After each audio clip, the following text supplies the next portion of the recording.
give us an example of some suffering you're witnessing, other than a physical ailment, if you can, because that will take us down another wild goose chase that we don't have time to unravel.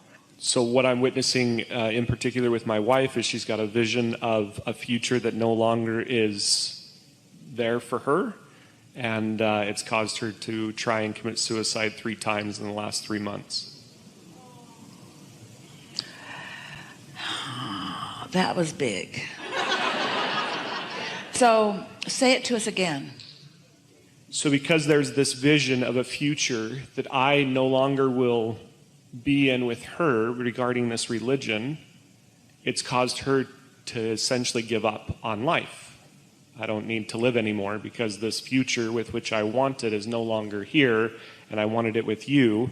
Therefore, I'm going to now. The reason that we're backing up to take another run at this is because that is so big and so close to you and matters so much to you that we want to say to you, meditation is the only path to your finding alignment with something that you could say to her that would help her.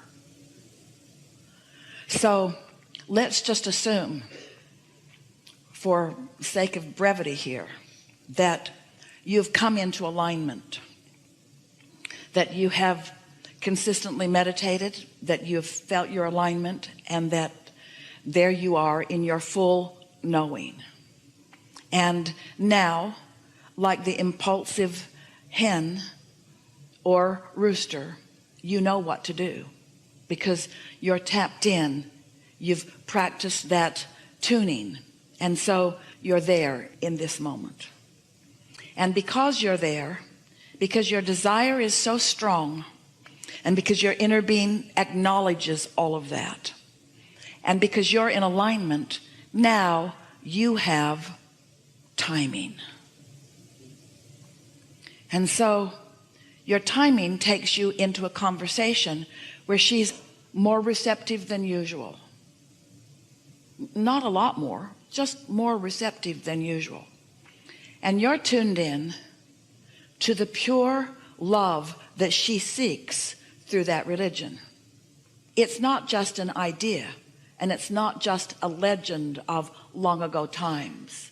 It's active within you right now. Everything that she was looking for from that religion is active within you right now. And because you're so well connected, the words don't come to you like, see, I'm still there. No words come to you that would be off-putting to her or that would make her feel defensive. The only thing that comes through you is this love, which is present. Our friend said, how will my connection manifest? Sometimes just in a gaze through your eyes, sometimes just in the gentle touch of your flesh upon her flesh, sometimes just through an impulse, through a sigh, through a movement, sometimes through a word.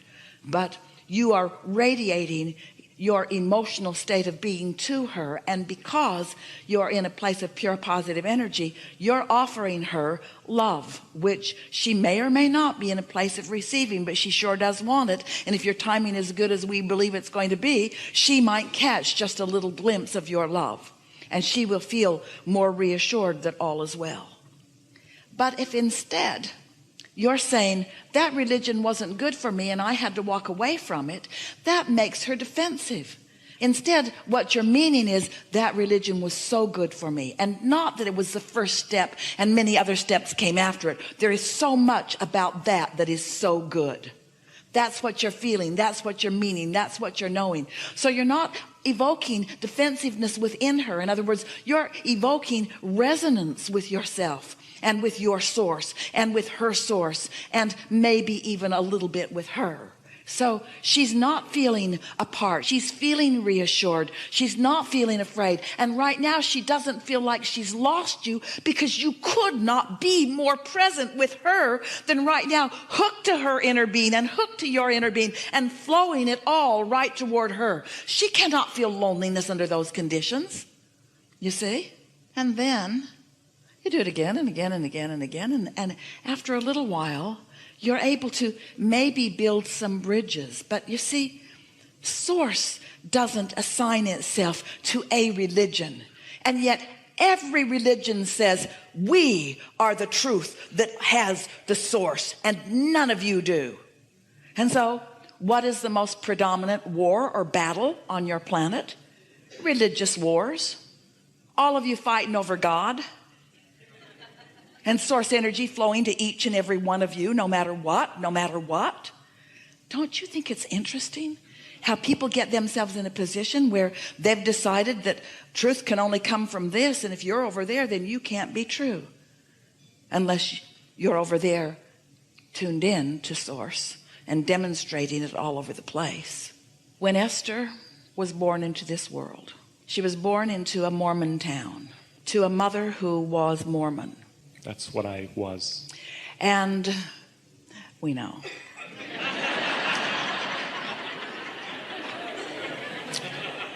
And Esther's father was not Mormon. They met outside of that environment. He was Lutheran. The Mormons teach that only they are going to heaven. And Esther looked at her father, who was the nicest man in town, who cared the most about the people in town, who was pure positive energy in everything she witnessed about him. And she knew for sure the Mormons were wrong. She knew for sure. Life showed it to her when she was a little girl, that this man was not going to be deprived of heaven because he was not part of whatever that was. So she got a really good understanding at a really good age. Her own little pure heart told her all she needed to know. Don't tell me that my daddy's not going to heaven. I know him, you see. So that's sort of what it takes. And it also put her in a position where she didn't accept anything that had already been decided as the way she would be guided. Somehow in that early experience, it set her up to somehow know that there certainly was a whole lot that those people didn't know, while there was a whole lot about them that she really loved. They were really a nice bunch of people. You see what we're getting at? It's just that when anybody tells you that the only way that you can get what you're looking for is through this one narrow vantage point, you got to be a little suspect as you look at well-being in so many other places. Every time you meet someone who's thriving and feeling good and offering value, did you say, you must be faking it, you're not Mormon? And so we know you get that. Our strongest encouragement to you is not to push against any of that. Don't push against any of that. Just know what you know and let what that bouncing off place was serve you in the way that it can. And be as easy about it as you can. You're sort of in the pressure cooker a little bit because you've got someone that you care about who is frankly just throwing a little fit, wanting to control your behavior. It's their last ditch effort. How can I get your attention? How can I get your attention and make you do what I need you to do in order to get the conditions in the place that I think they need to be? There have been a few people, not many, who have sat in the hot seat and who have said to us that they had decided that they were going to make their transition. They just had it. And they had all these reasons for leaving. And they were so surprised when we said, we think it's a good idea.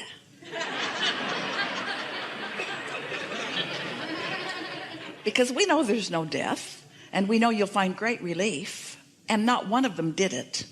Because they weren't really intent on doing that. They were just wanting to get something from us in the process. You see what we're getting at? And we're not saying that she's making it up. We're just saying that you can't think for another. You can only offer your vibration in the powerful way that you do. And when you care about someone, and you do, and you find vibrational alignment with the solution, and you've done that here today. Now, whether you can maintain it for a long period of time, it depends on how much you practice that, you see. But isn't the whole world, aren't so many people running around and saying, this condition makes me happy and this condition doesn't, and I need you to help me with this condition so that I can look at this condition and feel good. And then when you say, no, I'm choosing over there, don't they pull out all the stops in order to get you to, because people have come to believe that the condition has to be just right in order for them to feel good. And there isn't anything more detrimental to someone's belief than that. Because that means, first I got to get everything that is all in perfect order before I can create something else that is good. And everything that is already done. There's a whole new fresh stuff that you're in the process of creating. Here's our best story about that. Jerry and Esther were driving in Orlando. Esther was driving. Jerry's the navigator. Esther's driving. But now there's a new navigational device, which is sort of taking Jerry's place a little bit. And Jerry didn't go down easily either. He liked his maps. And so when Esther became a religious fanatic to follow the guidance that was coming through the navigational system, he quite often took issue with it. And in those early days, the navigational system sometimes led them on wild goose chases too. And they knew that when they were in an area where they knew where they were, because the navigational system was awkward at best in those early days. So one day they're driving, Esther's driving, and Jerry looks up and he's smiling and he said, you do know that you're going in exactly the opposite direction that we need to be going. And Esther was defensive. She was defending her new religion.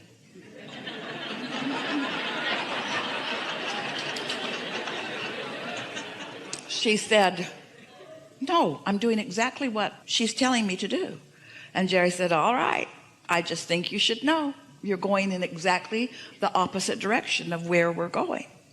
And so she looked at the compass on the car. She knew essentially where the city they were going to was, and she had to agree that he had a point.